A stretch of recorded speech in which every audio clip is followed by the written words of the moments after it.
Hi everyone, it's Finn here again. Well done on getting this far. You're very nearly ready to start writing your scene.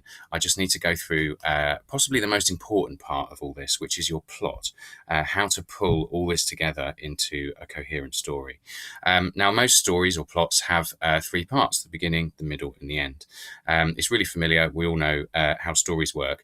It's sometimes called the three-act structure, which makes it sound more complicated than it is. It's really just the three parts of any story, and that can be a really long story or a really short story, like the type that you're writing. It's a skill, though, to try and work out, to sort of see below the surface detail of any scene and to work out where the beginning is exactly, where the middle is, and where the end is. And I want to give you some tips in this video to try and help you do that, and an exercise with a sample scene, which hopefully then you can apply to your own work. So obviously, stories start at the beginning. On stage, this will mean, in terms of audience experience, lights up on an interesting location. That's the first thing they'll see. Two characters are there doing something, or if one character is there, the other character joins them very shortly after the start. And they're doing something. It's important to think in stage images and action as well as words. So have a think about what there will be to look at within the scene. Things seem ordinary at first, but something unusual has happened today. This is your inciting incident, the thing that's brought them together. Today is not a normal day. That thing that has happened, the inciting incident, causes one of the characters, your protagonist, to ask something of the other. They make a request. However, the other, the antagonist, isn't prepared to do what the protagonist is asking, and they'll have their own reasons for that. Something important is at stake, however, so the protagonist decides to escalate the situation. It's not just asking if I can have your Mars bar. It's something more important than that. So then the middle is where this conflict starts to kind of escalate. So the protagonist tries different tactics to get the antagonist to do what they want. We've seen examples of this in previous videos. But the antagonist has very good reasons to resist, so things become strained or even heated between them. The conflict builds until some kind of truth is revealed, which changes things between them. Under pressure, the characters say something that they wouldn't normally say. And that's really the start of the ending, which is can go one of two ways. Either the protagonist gets their way and the antagonist gives them what they want. That's less common than the second one, which is the antagonist resists successfully and the protagonist gives up or comes back to fight another day. But the important thing is that either way, something important has changed between them.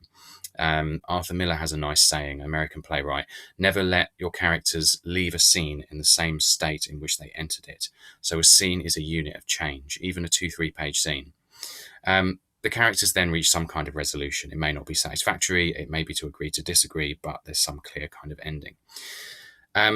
The exercise in this video, which I'd like you to do, is to read a sample scene from a play called Approaching Empty by Ishi Din, which our company Tamasha produced last year. Did a national tour. Fantastic play set in a minicab office in Middlesbrough. This particular scene is a father and son scene between Shazad and Raf. Raf's the dad, Shazad's the son. Raf's the founder and owner of the firm, and his son is very reluctantly studying business at university. He wanted to do something more creative, but his dad expects him to follow him into the family firm. He's back for the holidays, volunteering in the office. And as you'll see in this scene, his dad, Raf, decides to confront him with a test. And it starts as an ordinary shift, but becomes quite unusual by the end of it in terms of what happens between them. It's beautifully written, beautifully structured. I hope you enjoy it. Your task as you're reading it is to see if you can decide where the beginning, middle, and end are. So you might want to print it out actually and draw a line through the text when you think you've spotted a break between the beginning and the middle and the end. And then once you've done that, there's another version of this scene in the same folder, which your teachers should have, which I've marked up, showing where I think the beginning, middle, and end is. So try it yourself first, and then you can see if you were right. And once you've sort of started to master this, and it takes a bit of practice, you can do it with other scenes that you might have, then you can start to apply it to your own work, and it's quite useful to be able to think in advance. So what's the beginning of what I'm writing? What's the middle of what I'm writing? What's the end? It's a bit like having a map to follow before you start writing, and it can really help focus your scene and get through everything you need to tell this story in 5 minutes. So have a read of that, try and mark it up, see if you were right, and then start to think about applying that to your own work. And the next few videos are all about summarizing what we've looked at and also redrafting once you've started to write. So do check back for those. Good luck. See you on the next one.